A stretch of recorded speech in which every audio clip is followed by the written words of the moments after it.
का सिलसिला। निफ्टी इस साल के सबसे निचले स्तर पर बंद। ऊंचाई से सेंसेक्स निफ्टी 12% लुढ़ गए। पैकेज फूड पर सख्त हुआ FSSAI। नेस्ले, ITC, GSK सहित 8 कंपनियों के पैकेज फूड की जांच के दिए आदेश। पास्ता, मैक्रोनी, नूडल्स जैसे प्रोडक्ट की होगी जांच।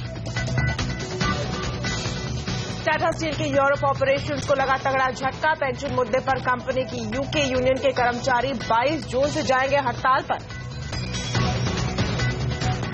जानबूझकर डिफॉल्ट करने वाले प्रमोटरों पर RBI ने कसी नकेल। खराब मैनेजमेंट वाली कंपनियों पर बैंक करेगा control. A lot of the promoters will realize they're going to lose their company, and it's not going to be that they carry on with their equity. Their equity is going to go, and I think that will bring a lot of sense. Bad loan पर बैंकों को ज्यादा अधिकार देने का HDFC bank के MD Aditya Puri ने किया स्वागत। हमसे एक्सक्लूसिव बातचीत में कहा 8% ग्रोथ हासिल करना नहीं है मुश्किल। सन टीवी को लाइसेंस के मुद्दे पर गृह मंत्रालय और सूचना प्रसारण मंत्रालय में आपसी भिड़ंत। गृह मंत्रालय ने नहीं दिया सिक्योरिटी क्लियरेंस, लेकिन INB मंत्रालय जरूरत पड़ने पर ले सकता है कानूनी सलाह। कंपनी का शेयर 26% लुढ़का।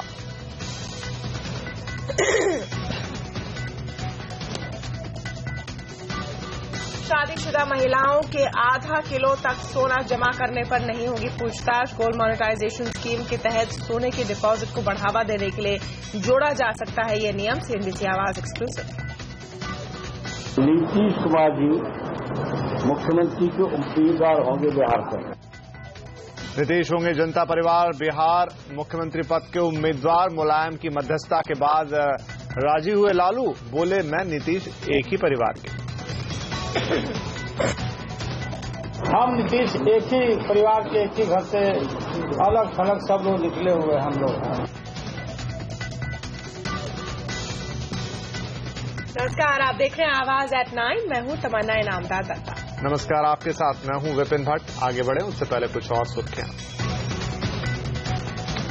भारत के तटों पर अगले 24 घंटों में टकरा सकता है तूफान अशोभा। गोवा, गुजरात, महाराष्ट्र में भारी बारिश की चेतावनी।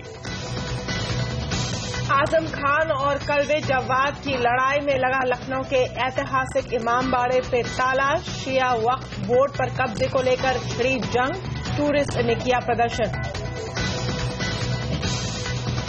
ई-कॉमर्स और स्टार्टअप्स में नौकरियों के बढ़ रहे मौके। ट्रेडिशनल सेक्टर्स के मुकाबले मोटी सैलरी पर कैंडिडेट्स को दे रहे हैं नौकरियां।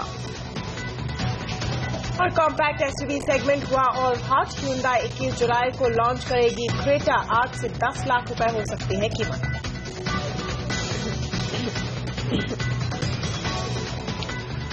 और आवाज एट 9 में सबसे पहले बात करेंगे पैकेज फूड पर सरकार की बढ़ती सख्ती की। मैगी नूडल्स में पाई गई गड़बड़ियों के बाद अब food safety and standards authority of India यानी FSSAI ने देश में बिकने वाले ब्रांडेड पैकेज फूड की व्यापक जांच के आदेश दे दिए हैं। अथॉरिटी ने राज्यों के फूड एंड ड्रग एडमिनिस्ट्रेटर्स को आदेश दिया है कि वो नूडल्स, पास्ता और मैक्रोनी के सैंपल की जांच करें। इस जांच के दायरे में नेस्ले, GSK कंज्यूमर और ITC जैसी दिग्गज कंपनियों के ब्रांड आएंगे। पूरी खबर के लिए अब बात करेंगे अपने संवाददाता रोहन सिंह से। रोहन, FSSAI के नए ऑर्डर में क्या कहा गया है, किस तरह की जांच की बात की जा रही है और कौन कौन इसके दायरे में आएगा इन 3 कंपनियों के अलावा? जी, मैगी एपिसोड के बाद कंज्यूमर्स के मन में जिस तरह का कंफ्यूजन है कि वो कौन सा ब्रांड खरीदें, कौन सा ब्रांड ना खरीदें, कौन सा ब्रांड सेफ है, कौन सा नहीं है। आज बाजार में नूडल्स, मैक्रोनी और पास्ता के कई ब्रांड्स उपलब्ध है और कंज्यूमर को ये पता नहीं है कि उनमें से कौन सा जो फूड सेफ्टी नॉर्म्स है उनके नॉर्म्स को मीट करता है। तो इस कंफ्यूजन को दूर करने के लिए सरकार ने ये कोशिश की है। FSSAI जो कि फूड सेफ्टी रेगुलेटर है, उसने सभी राज्यों के फूड सेफ्टी कमिश्नर्स को चिट्ठी लिखी है और कहा है कि जो ब्रांड्स, जितने भी ब्रांड्स मार्केट में उपलब्ध हैं जिन्हें अनुमति दी गई है, सबकी एक बार फिर से जांच की जाए। ये देखा जाए कि वो क्या फूड सेफ्टी नॉर्म्स का पालन करते हैं या नहीं करते हैं। सरकार ने एक लिस्ट जारी की है उन ब्रांड्स की जिन्हें अनुमति दी गई है। इनमें कई मशहूर ब्रांड्स हैं, जिनमें नेस्ले के कई ब्रांड्स हैं, ITC के कई ब्रांड्स हैं, टॉप लेमन और YY जैसे ब्रांड्स हैं, जिन सबकी एक बार फिर से जांच की जाएगी और देखा जाएगा कि वो उनकी जो फूड की क्वालिटी है वो किस तरह की है। जो लिस्ट जारी की गई है, इसके अलावा जितने भी ब्रांड्स बाजार में है, FSSAI एफएससीआई ने बहुत साफ किया है कि वो अनऑथराइज्ड है अपना प्रोडक्ट बेचने के लिए और इसलिए उनके सामान को तुरंत मार्केट से हटा लिया जाए, उनके प्रोडक्ट्स को डिस्ट्रॉय कर दिया जाए ताकि कोई इसे कंज्यूम ना कर सके। तो इन ब्रांड्स के अलावा जितने भी ब्रांड्स हैं वो अब मार्केट में उपलब्ध नहीं होंगे और खासतौर पे 4 मुख्य बिंदुओं पर जांच की जाएगी जो ऑथराइज्ड लैब से वहां भेजा जाएगा, जिनमें जनरल ऑब्जर्वेशन होगा कि कहीं जो नूडल है उसमें कहीं कोई कीड़ा या फंगस तो नहीं है, एक क्वालिटी ऑब्जर्वेशन होगा कि नमी की कितनी मात्रा है, नमक कितना है और स्वास्थ्य के लिए वो किस तरह से इंपैक्ट करता है, उसके आधार पर किया जाएगा। टॉक्सिक्स जो है कई बार नेचुरली ऑकरिंग टॉक्सिक्स भी होती है उनकी जांच की जाएगी और ये देखा जाएगा कि जो केमिकल होते हैं कई तरह के लेड होता है, क्रोमियम होता है, आर्सेनिक होता है, वो कितनी मात्रा में है और उसके आधार पर जो नॉर्म्स है अगर वो मीट करेंगे उसके बाद ही इन्हें अनुमति दी जाएगी। और सरकार इसको काफी प्रायोरिटी पे ले रही है। उन्होंने सभी राज्यों को कहा है कि इसे तुरंत से तुरंत करें और 19 जून से पहले अपनी रिपोर्ट दे दें। तो 19 जून के बाद हम उम्मीद कर सकते हैं कि एफएससीआई एक बार फिर से एक क्लैरिटी लाएगा कि ये ब्रांड्स जो है वो सुरक्षित है, इनका जो उपयोग है वो किया जा सकता है और इसके अलावा जितने ब्रांड्स हैं उन्हें वो कड़ाई से मार्केट से बाहर करने के लिए राज्यों को कहेगा। शुक्रिया रोहन। और बाजार हर दिन गिरावट का रिकॉर्ड बना रहा है। आज निफ्टी साल के सबसे निचले स्तर पर फिसल गया, जिससे 8100 के स्तर पर पूरे बाजार की नजर थी वो भी आज टूट गया। गिरावट कितनी बड़ी थी इसका अंदाजा अब इस बात से लगा सकते हैं कि निफ्टी के 50 में से 40 शेयर गिरकर बंद हुए। सेंसेक्स भी 250 पॉइंट फिसला। बाजार का पूरा अपडेट अब बता रहे हैं हमारे market सहरेजा Anil Singh.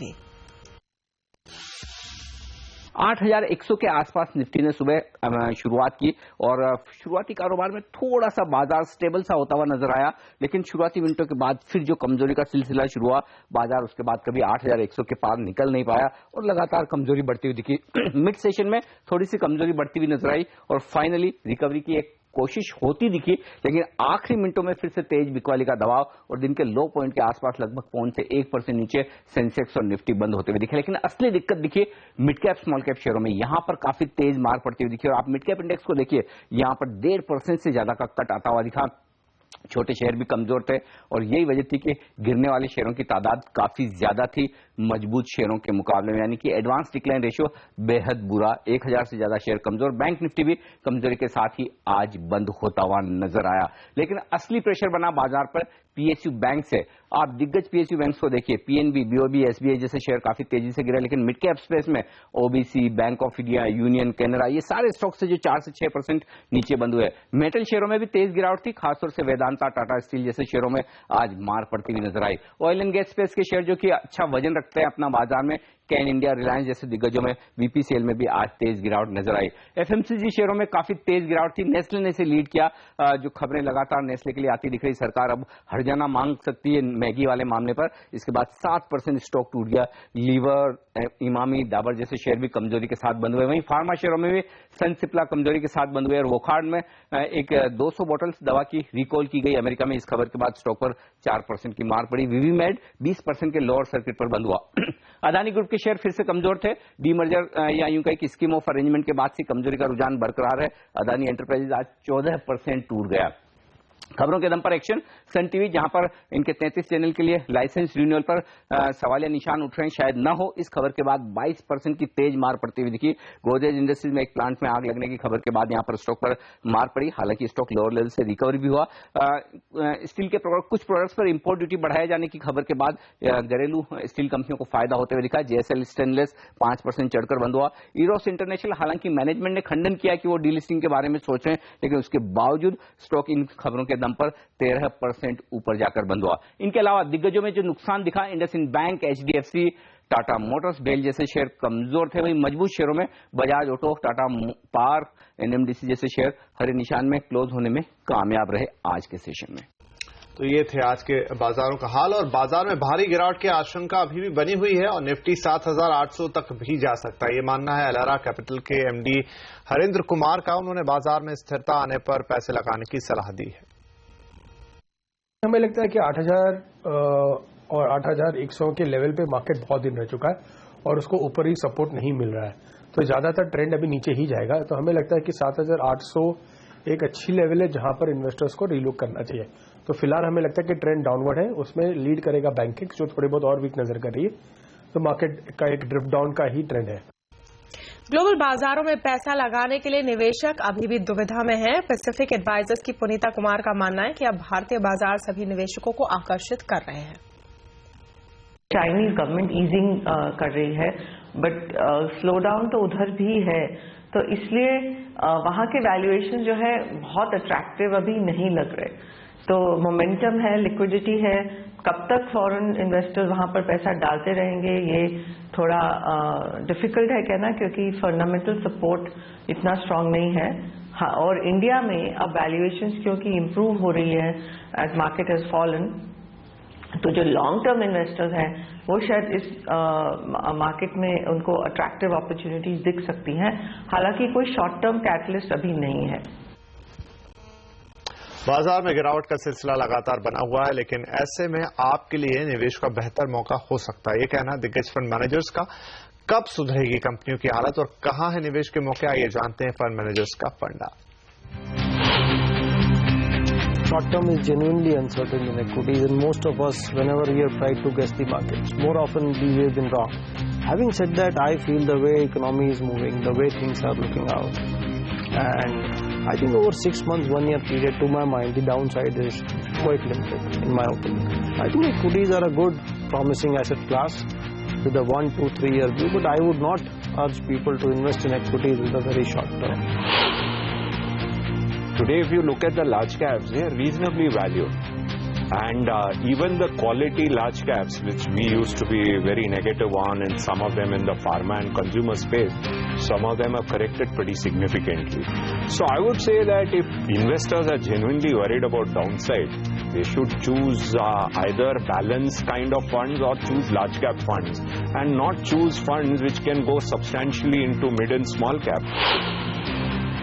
A lot of companies in the downturn have been able to actually tighten their operations, both on the working capital side and the cost side. That benefits start to come in as we see growth starts to pick up. And we believe that this year growth of around 15-20% is quite possible. Commodity prices, which actually took away some of the profits of Indian corporates, will start acting as a positive figure. And they will start aiding margins going forward. And we have also started seeing some amount of pickup in terms of government spend. And then when there is some amount of volume growth, I think the operating leverage will kick in and we'll start seeing better numbers. और bad loan पर RBI ने दिया बैंकों के हाथ में full control. Detail बताएंगे छोटे से ब्रेक के बाद। साथ ही देखिए एचडीएफसी बैंक के एमडी और सीईओ आदित्य पुरी के साथ खास बात।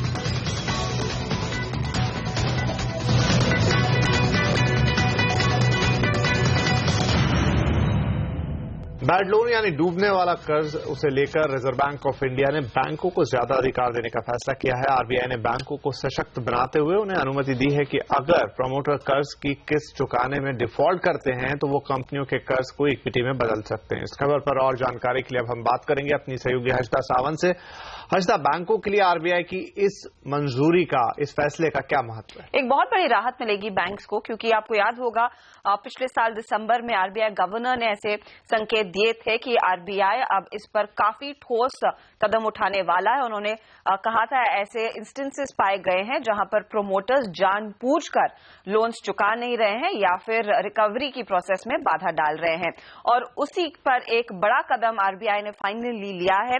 आरबीआई ने पहले भी प्रस्ताव दिया था कि अगर कोई कंपनी डिफॉल्टर है जहां पर सीडीआर का जो प्रोग्राम है वो फेल हो जाता है, तो ऐसी स्थिति में बैंक्स को कंपनी का कंट्रोल देना चाहिए। इसमें साफ कहा गया है नए नियमों के तहत अगर सीडीआर फेल हो जाता है तो उसके बाद एक स्ट्रेटेजिक डेट रिस्ट्रक्चरिंग की जाएगी, जिसमें बैंक्स पर हक होगा, उनको साफ तौर से अनुमति दी जाएगी आरबीआई की ओर से, अगर वो चाहें तो अपने कर्ज को इक्विटी में तब्दील कर सकते हैं, और ऐसी स्थिति में बैंक्स के हाथ में 51% हिस्सेदारी आएगी। अगर एक ऐसा केस सामने आता है जहां पर एक कंपनी के एक से ज्यादा लेंडर्स हैं, तो सभी लेंडर्स के बीच सहमति बनेगी और फिर मिलाकर उन लेंडर्स की जो होल्डिंग है उस पर्टिकुलर बैंक में कन्वर्ट की जाएगी, कर्ज जो है कन्वर्ट किया जाएगा इक्विटी में। अब यहां पर किंगफिशर जैसे मामले सबसे ज्यादा एक्शन में रहेंगे, क्योंकि वहीं पर हमने देखा है कंपनी को एक विलफुल डिफॉल्टर घोषित कर दिया गया है। आरबीआई ये भी कहता है कि नए नियम के तहत अब कोई भी कंपनी अगर अपने टाइमलाइंस को मीट नहीं कर रही है, अगर उन्होंने 6 महीने में या फिर 1 साल में एक पर्टिकुलर प्लांट खड़ा करना था या फिर कोई दूसरे स्ट्रेटेजिक प्लान्स अचीव करने थे और अगर कंपनी वो नहीं कर रही है तो बैंक के पास पूरा अब हक होगा कि वो रिकवरी प्रोसेस शुरू करे और आखिर में अगर फिर से कंपनी डिफॉल्टर साबित होती है तो वहां पर 51% हिस्सेदारी जो कर्ज है वो इक्विटी में शेयर की जाए। यहां पर एक एग्जाम्पल सामने रखा जाएगा कि अगर एक प्रोमोटर के शेयर्स खुद प्लेज्ड हैं और उनके पास सिर्फ 25% स्टेक है कंपनी में, उसके बावजूद नए शेयर इशू करके बैंक्स की या फिर लेंडर्स की हिस्सेदारी 51% की जाएगी। तो कमर कस रहा है आरबीआई और साफ तौर पर ये प्रेशर जाएगा तमाम उन प्रमोटर्स पर जो अपना कर्ज नहीं चुका रहे हैं। बिल्कुल, और यहाँ पर अब कोई रास्ता नहीं डिफॉल्टर्स के लिए। शुक्रिया हर्षदा सारे डिटेल्स के लिए। और एचडीएफसी बैंक के एमडी और सीईओ आदित्य पुरी ने नेटवर्क 18 से एक्सक्लूसिव बातचीत में डिफॉल्ट की स्थिति में कर्ज को इक्विटी में बदलने की योजना का स्वागत करते हुए कहा कि इससे प्रमोटर्स को सबक मिलेगा। I think more than bankers taking control, a lot of the promoters will realize they're going to lose their company. And it's not going to be that they carry on with their equity. Their equity is going to go. And I think that will bring a lot of sense in some of the promoters. And I think it's a very good measure. And I think everybody who has to smell the coffee should do so now. HDFC bank के MD और CEO Aditya Puri ने network 18 से exclusive बातचीत में कहा कि bank फिर से 30% की ग्रोथ हासिल करने में सक्षम है। The big base is not relevant. The 30% is doable.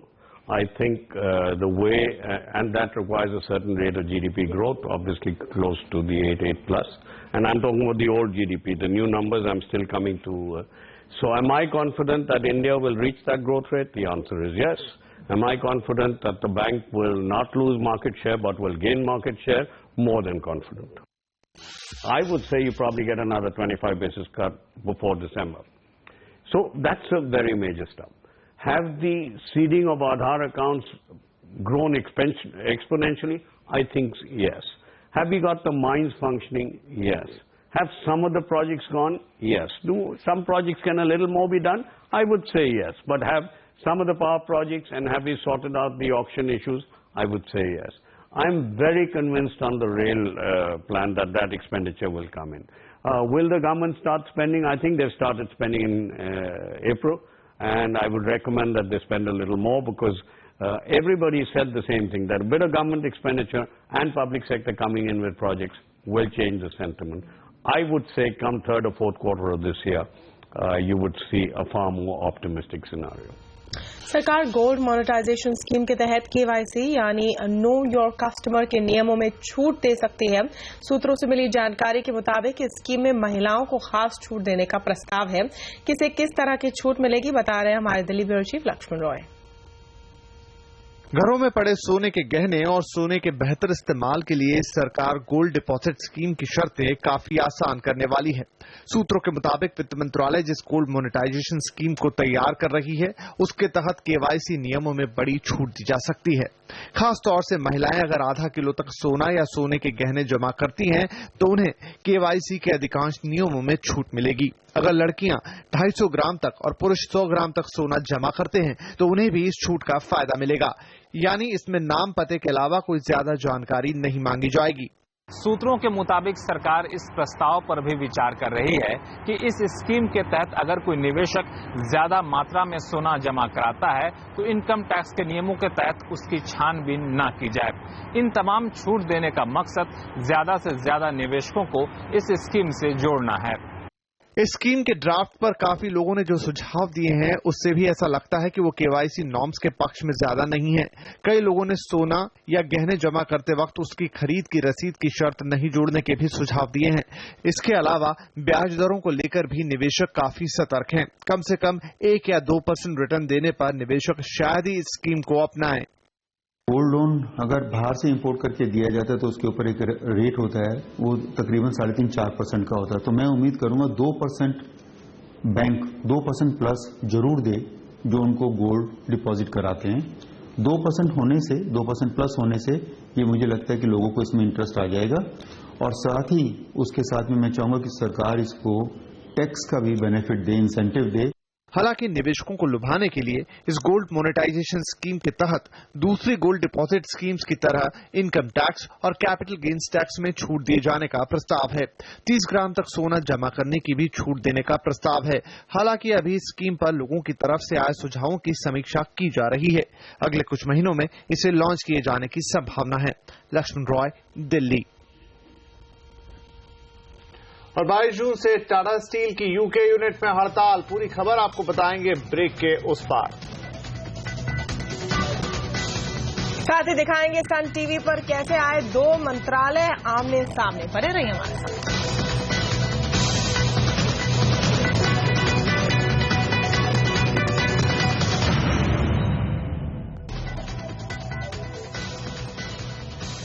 Tata steel की यूके यूनिट की लेबर यूनियंस ने 22 जून से हड़ताल पर जाने का फैसला किया है। पेंशन विवाद के बाद कंपनी 4 यूनियंस ने हड़ताल पर जाने का फैसला किया।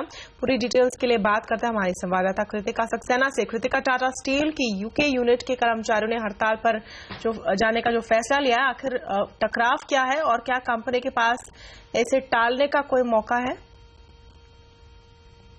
जी हाँ, आपको याद दिला दें, टाटा स्टील और यूके लेबर यूनियंस में काफ़ी लंबी बातचीत चल रही थी यूके पेंशन स्कीम को लेके। जो करंट पेंशन स्कीम है वो उसे ब्रिटिश स्टील पेंशन स्कीम का नाम दिया गया है। नवंबर में टाटा स्टील ने इस पेंशन स्कीम को चेंज करने का प्रपोज किया था। उसमें जो मेन बोन ऑफ कंटेंशन था वो रिटायरमेंट एज का था। करंट जो BSPS की जो स्कीम है वो पेंशनेबल एज 60 पे रखती है और टाटा स्टील ने ये प्रपोज किया था 65 तक बढ़ा देंगे। उसके अलावा और कुछ एरियाज थे जो टाटा स्टील ने प्रपोज किया था ताकि वो अब करीबन 850 जिससे जो नया स्कीम था उससे वो करीबन 850 मिलियन पाउंड तक का सेविंग कर सकते हैं। काफी नेगोशिएशन चल रहे थे, लेकिन पिछले हफ्ते टाटा स्टील के जो यूनियन है, 4 ट्रेड यूनियन ने स्ट्राइक के फेवर में वोट किया है और आज फाइनल डिसीजन लिया गया है कि जून 22 से वोट स्ट्राइक पे जाएंगे। फिलहाल अभी से लेके जून 22 तक, लेकिन टाटा स्टील के पास टाइम है। अगर वो अपना स्टांस चेंज करना चाहता है तो कर सकता है। हमारे सूत्रों ने कहा है कि कुछ चेंजेस आए हैं टाटा स्टील के स्टांस में जो उन्होंने कम्युनिकेट किया है, लेकिन यूनियंस ने फिलहाल ऐसा कोई नॉड नहीं दिया है और कोई उनके स्टांस को कंसिडर नहीं किया है। वो इनफैक्ट कहते हैं कि टाटा स्टील ने कोई क्लैरिटी नहीं दी है आगे जाके कोई अपना स्टांस चेंज करने में। जून 16 के बाद जो वर्कर्स हैं वो ओवरटाइम काम करना बंद कर देंगे। अगर टाटा स्टील कुछ रिस्पॉन्स नहीं देता है तो 24 आवर की स्ट्राइक होगी जून 22 को। उसके बाद डिसीजन लिया जाएगा कि इस स्ट्राइक को एक्सटेंड करना है या नहीं। उस 24 आवर्स में अगर टाटा स्टील का कोई रिस्पॉन्स नहीं आता है तो ये लार्ज स्केल इंडेफिनिट स्ट्राइक होगी। शुक्रिया कृतिका। जानकारों का मानना है कि स्टील सेक्टर पहले से ही सुस्ती का शिकार है। अगर टाटा स्टील के यूके ऑपरेशंस के कर्मचारी हड़ताल पर जाते हैं तो उनके बैलेंस शीट पर तगड़ा असर पड़ेगा।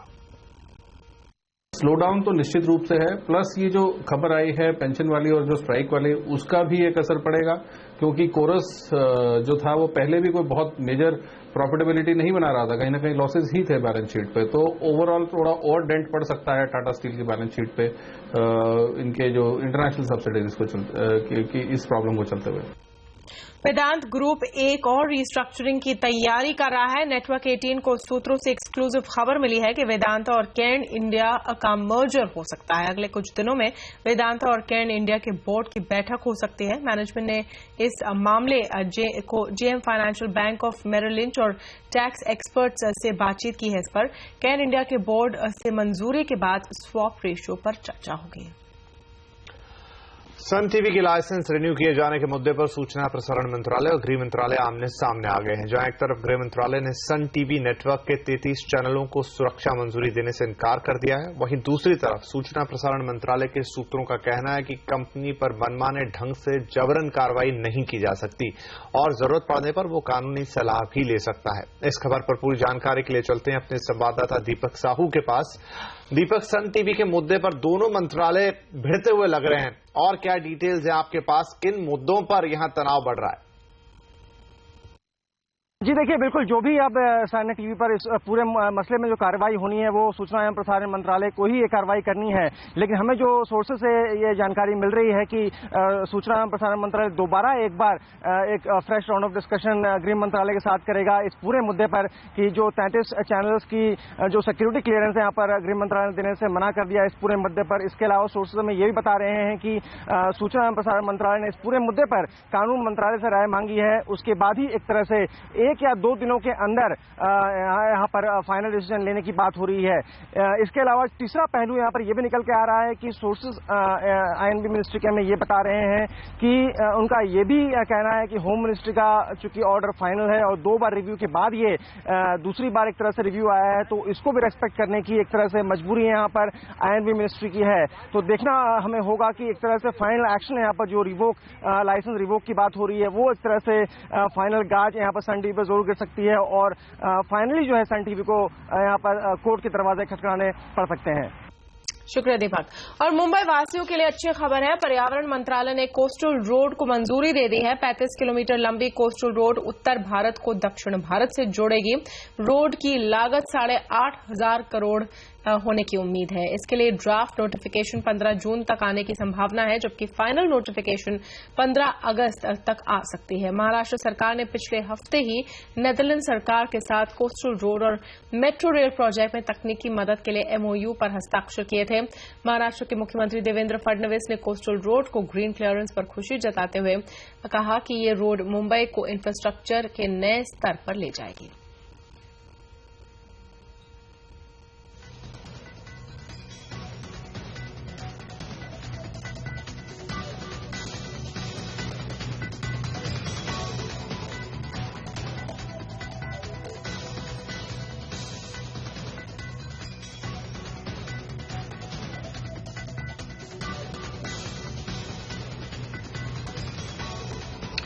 तो मुंबई के लोगों को कोस्टल रोड मिलने वाली है, लेकिन दिल्ली वालों को बिजली का झटका लग सकता है। दिल्ली में एक बार फिर बिजली महंगी हो सकती है। सूत्रों के मुताबिक डीईआरसी दिल्ली में बिजली की कीमत में 20% तक की बढ़ोतरी कर सकता है। दरअसल डीईआरसी ने बिजली डिस्ट्रीब्यूशन कंपनियों की पावर परचेज एडजस्टमेंट याचिका के स्टडी के बाद सरचार्ज बढ़ाने का मन बना लिया है।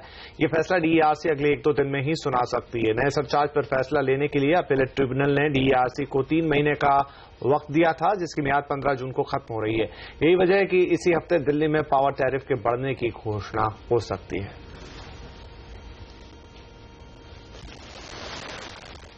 और बिहार की सियासत में दुश्मन बने दोस्त, लेकिन कितना पक्का होगा याराना, बताएंगे छोटे से ब्रेक के बाद। और क्या महागठबंधन बिहार के मोर्चे पर होगा कामयाब? सीएनबीसी आवाज के प्रधान संपादक संजय पुगलिया की खास पैनल से बातचीत इस ब्रेक के बाद।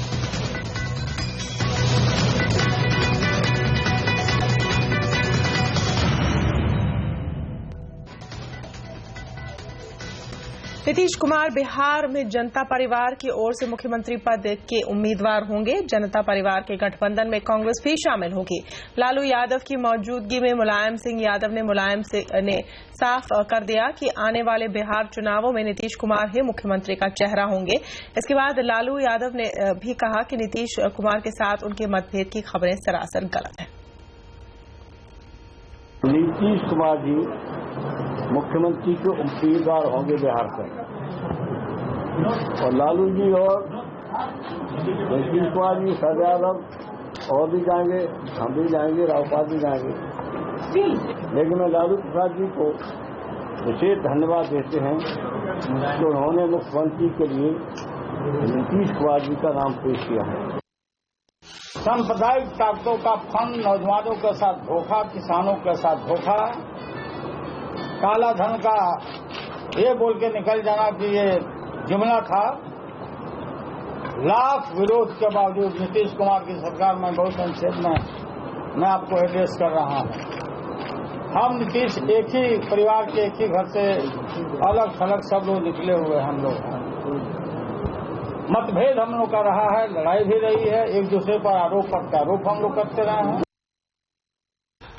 बिहार में जेडीयू, आरजेडी और कांग्रेस के महागठबंधन कितने कारगर साबित होगा और क्या ये बिहार में बीजेपी का मुकाबला कर पाएगा? इसी मुद्दे पर सीएनबीसी आवाज के प्रधान संपादक संजय पोगलिया ने एक बड़े पैनल के साथ खास चर्चा की है। आइए आपको दिखाते हैं इस चर्चा के खास अंश।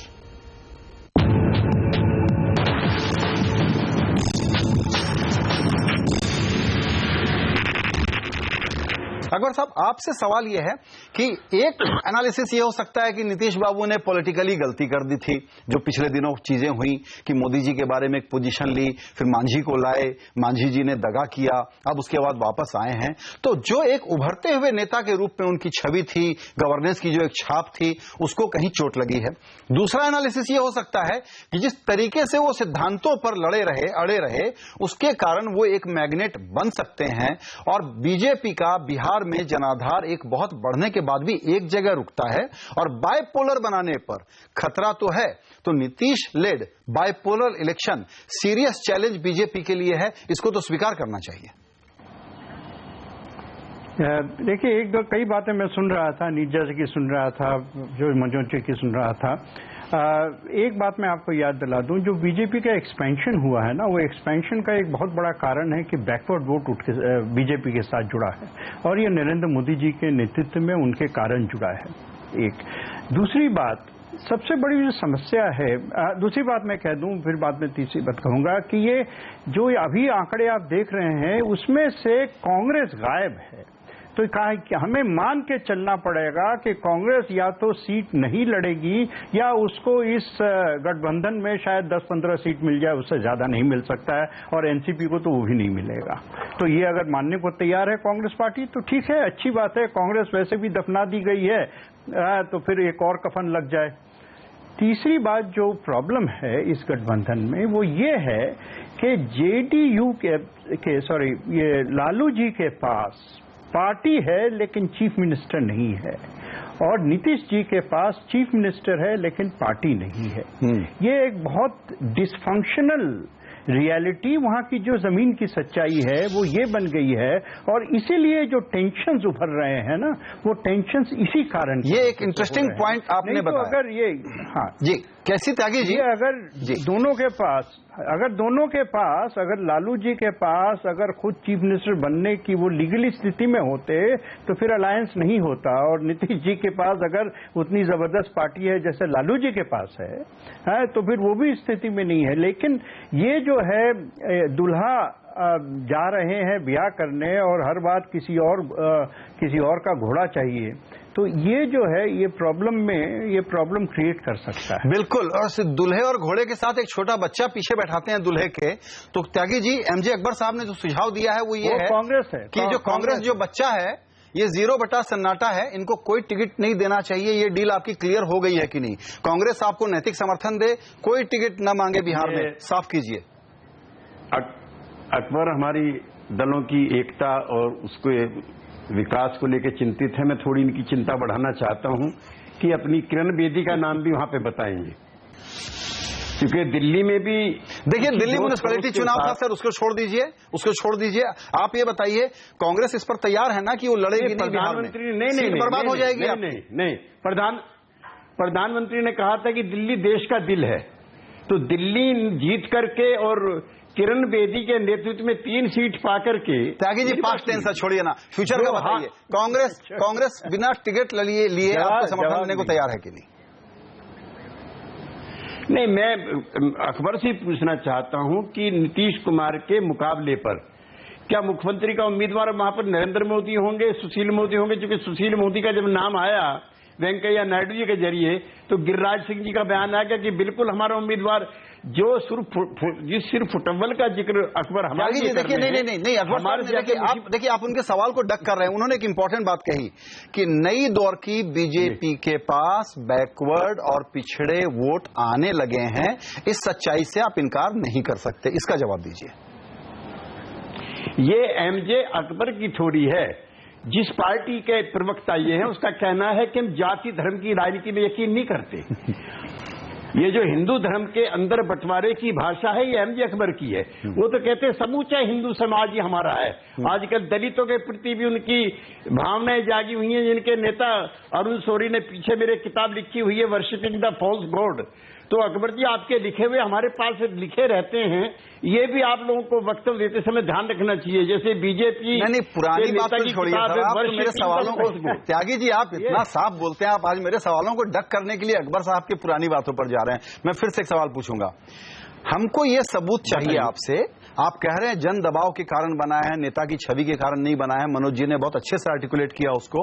आप ये बताइए कि समय के बिल्कुल पहले आपके उम्मीदवारों की सूची बन जाएगी, झगड़ा नहीं होगा, बागी उम्मीदवारों को आप लोग मिनिमाइज कर लेंगे, इसकी गारंटी चाहिए। क्योंकि हम भी चाहते हैं कि तगड़ा बाइपोलर चुनाव होना चाहिए, लोकतंत्र के लिए बहुत अच्छी बात है। लेकिन क्या आप लोग ये काम चुनाव के नोटिफिकेशन के पहले कर लेंगे? आपके उम्मीदवारों की सूची आ जाएगी, बीजेपी के उम्मीदवारों की सूची तैयार है 90%। संजय, बीजेपी के संपर्क में हम भी पुरानी मित्र पार्टी है, उनके यहाँ कोई सूची तैयार नहीं है। अब फिर मैं निगेटिव होने से पहले पॉजिटिव होना चाहता हूँ, फिर आप वही मेरे बारे से कहेंगे।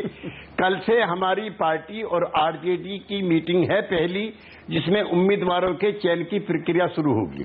आपके एंटीसिपेट करने से पहले मैं जवाब देना चाहता हूं, न क्राइटेरिया 2014 होगा, न क्राइटेरिया 2009 होगा, विनिबिलिटी ऑफ द कैंडिडेट होगी।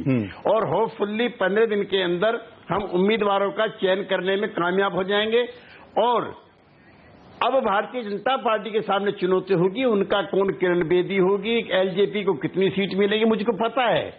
वो हमारे साथ रहे हैं, रामविलास पासवान, उपेंद्र कुशवाहा, जीतन राम मांझी, कोई 50 से कम सीट नहीं मांग रहा है। तो ये जो कोalition की पॉलिटिक्स है, उसके जो कंपल्सन्स जो एनडीए के हैं वही हम लोगों के, हम उसको छिपाना नहीं चाहते।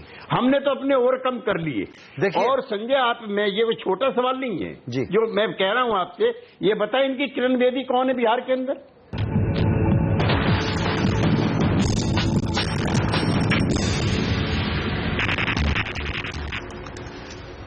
और ब्रेक के बाद अरब सागर में उठा अशोबा तूफान, तूफान से कैसे बदलेगा मौसम का मिजाज, बताएंगे आगे।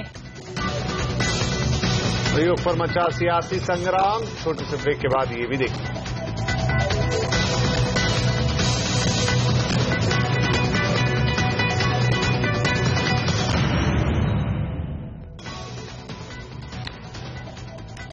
चक्रवाती तूफान अशोबा भी अरब सागर में स्थिर है। फिलहाल ये मुंबई से करीब 650 किलोमीटर दूर अरब सागर में है। मौसम विभाग के मुताबिक अशोबा चक्रवात के उत्तर पश्चिम दिशा में आगे बढ़ने की संभावना है। चक्रवात के कारण कर्नाटक, महाराष्ट्र, गोवा और गुजरात के तटीय इलाकों में तेज हवा चलने और बारिश के आसार हैं। ऐसे में मछुआरों को अगले 48 घंटे तक समुद्र में न जाने की चेतावनी जारी की गई है। स्काईमेट के मुताबिक इस तूफान की वजह से भारत में मॉनसून की चाल पर भी असर पड़ सकता है। जिस पोजीशन में अभी है ये स्टॉर्म और जिस तरह से तेजी पकड़ रहा है, उसके कारण हमें अपना गार्ड भी लोअर नहीं करना चाहिए, सतर्क रहना चाहिए। ऐसा अनुमान है कि ये उत्तर पश्चिम की तरफ जरूर जाएगा, बट अभी हमें अगले 24 घंटे तक और सतर्क रहने की जरूरत है। पर हो सकता है जो मानसून की गति है, जिसमें कि उसने आगे देश के भीतरी भागों की ओर और ज्यादा तेजी से बढ़ने में वो शायद कमी आ जाए, वो शायद इतनी तेजी से ना बढ़े। मतलब मानसून की प्रोग्रेस जो है उस पर इसका असर पड़ सकता है और उसमें थोड़ी धीमी गति आ सकती है। और लंबे इंतजार के बाद आखिरकार देश को नए चीफ इंफॉर्मेशन कमिश्नर और सेंट्रल विजिलेंस कमिश्नर मिल गए हैं। केवी चौधरी को सीवीसी और विजय शर्मा को सीआईसी का पद दिया गया है। प्रधानमंत्री मोदी और लोकसभा के विपक्ष के नेता मल्लिकार्जुन खड़गे की बैठक में इन दोनों नामों को मंजूरी मिली। पिछले 9 महीने से सीआईसी का पद खाली पड़ा हुआ था, जिसके चलते करीब 40,000 शिकायतें और अपील सीआईसी के पास अटकी पड़ी हैं। वहीं दूसरी ओर सीवीसी का पद सितंबर 2014 से खाली पड़ा हुआ था। आपको बता दें कि केवी चौधरी इससे पहले सीबीडीटी के चेयरमैन रह चुके हैं, वहीं विजय शर्मा इससे पहले वरिष्ठ इंफॉर्मेशन कमिश्नर रह चुके हैं। तो ये दोनों ही पद काफी अहम होते हैं। आपको बता दें कि राइट टू इन्फॉर्मेशन से जुड़े विवादों के लिए सीआईसी की भूमिका बेहद अहम है। कौन सी सूचनाएं देनी है और कौन सी नहीं, इस पर अंतिम फैसला सीआईसी ही लेता है। इसी तरह सरकारी विभागों में भ्रष्टाचार के मामलों की जांच में सीवीसी की अहम भूमिका होती है। सीवीसी भ्रष्ट अधिकारियों के खिलाफ जांच की सिफारिश करता है। सरकार देश में प्रदूषण को लेकर गंभीर दिख रही है। पर्यावरण मंत्रालय ने आज वायु प्रदूषण पर निगरानी के लिए 11 शहरों में एयर क्वालिटी इंडेक्स लॉन्च कर दिया है। इस मौके पर पर्यावरण मंत्री प्रकाश जावड़ेकर ने कहा कि सरकार दिल्ली में दूसरे रिंग रोड जैसे कदम उठाने जा रही है, जिससे प्रदूषण पर लगाम लगेगी। हरियाणा सरकार ने और NHAI ने रिंग रोड जो बनना है सेकंड दिल्ली का सबसे महत्वपूर्ण, तो जो बाईपास बनना है उसकी अब 10 साल से केवल चर्चा हुई है, अब इस साल एक्चुअली काम शुरू हो रहा है।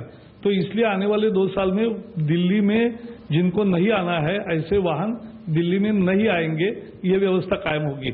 कुछ काम 3 महीने में होगा। अब जुलाई में फिर हम एक दिन भर की बैठक करेंगे सभी एजेंसियों को लेकर। किसी को दोष नहीं दे रहे, हम सब मिलकर सुधरेंगे और इसलिए ये चैलेंज हमने लिया और इसीलिए एयर क्वालिटी इंडेक्स किया।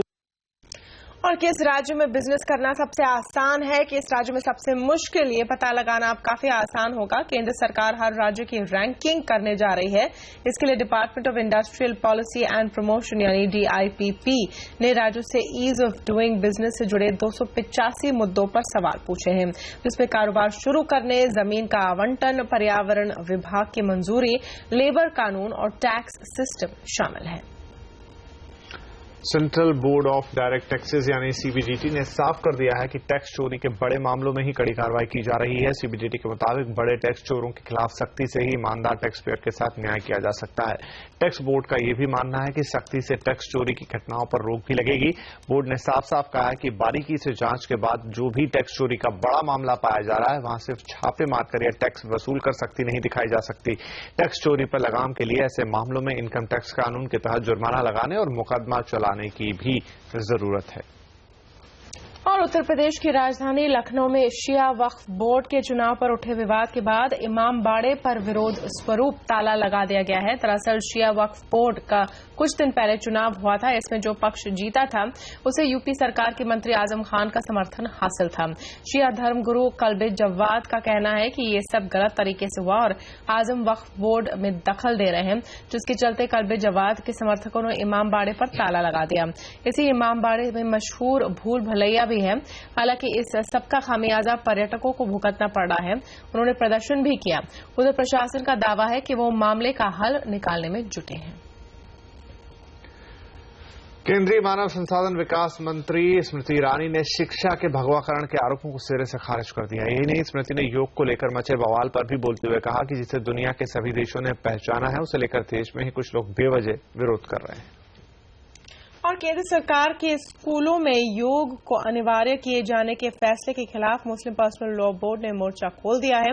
मुस्लिम पर्सनल लॉ बोर्ड ने भी योग पर अपनी आपत्ति जताई है। बोर्ड ने ऐलान किया है कि राष्ट्रीय स्तर पर एक अभियान शुरू किया जाएगा, जिसके जरिए ये बताया जाएगा कि किस तरह सूर्य नमस्कार और योग इस्लाम की भावना के विपरीत है।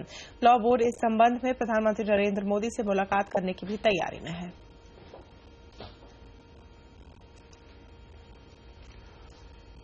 और ई कॉमर्स और स्टार्टअप्स में नौकरियों के बढ़ रहे हैं मौके।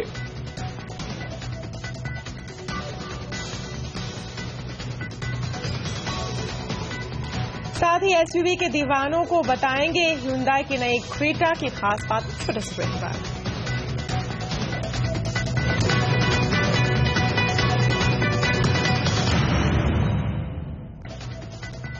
पिछले कुछ सालों में देश में ई कॉमर्स तेजी से बढ़ा तो है ही, बड़े पैमाने पर स्टार्टअप्स भी सामने आए हैं। इकोनॉमी को मजबूती देने के अलावा इसने रोजगार के नए मौके भी पैदा किए हैं। खास बात यह है कि रोजगार के नए मौके ट्रेडिशनल सेक्टर के अलावा नए सेक्टरों में भी बने हैं। IT और इंजीनियरिंग जॉब्स के लिए हमेशा से पॉपुलर रहा ही है, लेकिन अब और भी ऐसे नए सेक्टर्स और एरियाज हैं जैसे फैशन, हेल्थ केयर, फूड, जहां पर जॉब अपॉर्चुनिटीज बड़ी तेजी से बढ़ती जा रही है। ये नई अपॉर्चुनिटीज बनी है नए बिजनेस एनवायरनमेंट और एंटरप्रेन्योरशिप के बढ़ते ट्रेंड की वजह से। देश ने पिछले कुछ सालों में नए एंटरप्रेन्योर्स की एक के बाद एक कई सक्सेस स्टोरीज देखी हैं, जो खास तौर पर ई कॉमर्स सेगमेंट से आए हैं। इन एंटरप्रेन्योर्स ने खुद के लिए तो ऊंचाई हासिल की ही, यंग जनरेशन के लिए भी नौकरी के ढेर सारे मौके बनाए। यही वजह है कि IITs और IIMs ही नहीं, दूसरे कॉलेजेस से निकलने के बाद भी लोगों के लिए जॉब की कमी नहीं रही। अब ये एंटरप्रेन्योर्स अपने बिजनेस को फैलाने के मकसद से हर लेवल पर नई भर्तियां कर रहे हैं। इस साल हम एक और अग्रेसिव हायरिंग स्प्री पर हैं, जिसमें हम अपनी स्ट्रेंथ को इससे भी डबल कर देंगे, 100% increase. We are looking at 100 to 120 employees as our full strength. But पिछले साल से और इस फाइनेंशियल ईयर में डिफरेंस ये है कि हम अपनी हायरिंग को थोड़ा senior, middle and senior level positions पे फोकस करेंगे। जॉब मार्केट में ये बूम दिल्ली, एनसीआर के अलावा बेंगलुरु, हैदराबाद और चेन्नई में भी देखा जा रहा है। पिछले साल स्टार्टअप्स ने करीब 8,000 लोगों को जॉब दी और इस साल ये आंकड़ा काफी बढ़ने की उम्मीद है। जानकारों के मुताबिक जैसे जैसे नई कंपनियां आएंगी और स्टार्टअप्स एक्सपैंड करेंगे, वैसे वैसे नौकरियों के मौके भी बढ़ते जाएंगे। कंपैरिजन में लास्ट ईयर के मुताबिक इस साल जॉब में एटलीस्ट 50 to 70% इंक्रीज हैं जितनी जॉब्स जनरेट हो रही हैं। सो स्टेबल स्थिर सरकार है, उससे बहुत फर्क पड़ा है जॉब मार्केट में। देश में स्टार्टअप के बढ़ते सक्सेस रेट को देखते हुए बड़े पैमाने पर एंजल इन्वेस्टर्स और पीई प्लेयर्स भी इसमें दिलचस्पी दिखा रहे हैं। इससे स्टार्टअप को अपना विस्तार करने के लिए फंड तो मिल ही रहे हैं, नॉन ट्रेडिशनल सेक्टर में बिजनेस शुरू करने का चलन भी बढ़ रहा है। जाहिर है इससे जॉब मार्केट के दायरे में नए सेक्टर्स और नए स्किल्स भी आए हैं। ईशा शर्मा, दिल्ली। और अब बात नेशनल इंटीग्रेशन की अनूठी कोशिश की। एडवेंचर स्पोर्ट्स के लिए मशहूर अजीत बजाज ने कश्मीर, नॉर्थ ईस्ट और देश के पिछड़े इलाकों से बच्चों को ऋषिकेश के अपने कैंप में बुलाया और एडवेंचर स्पोर्ट्स के साथ साथ देश को जोड़ने की सीख भी दी।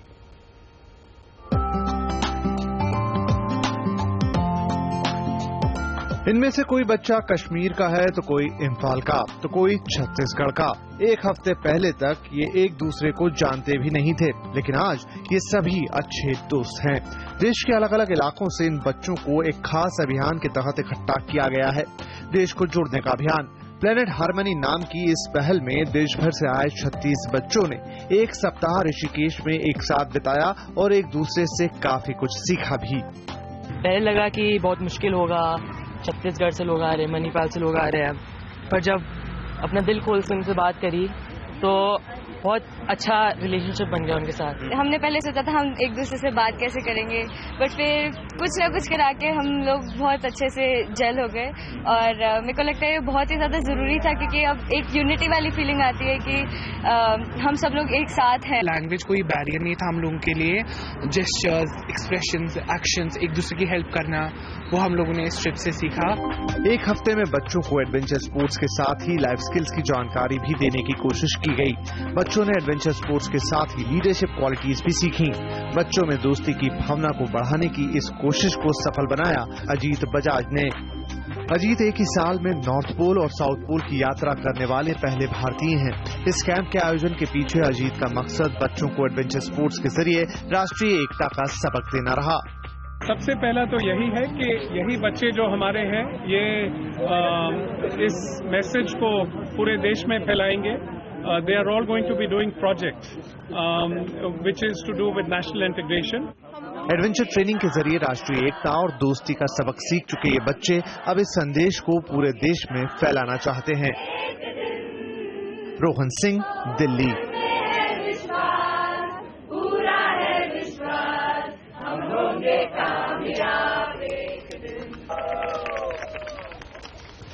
और ओला की वेबसाइट हैक हो गई है। टीम अननोन नाम के हैकर्स समूह ने वेबसाइट को हैक करने का दावा किया है। हैकर्स का दावा है कि उनके पास ओला के ग्राहकों की details, credit card transactions history और वाउचर्स की जानकारी है। हालांकि ओला का कहना है कि कंपनी की तरफ से सिक्योरिटी में कोई कोताही नहीं बरती गई है और हैकर्स को सिर्फ डमी यूजर वैल्यू पता चली है।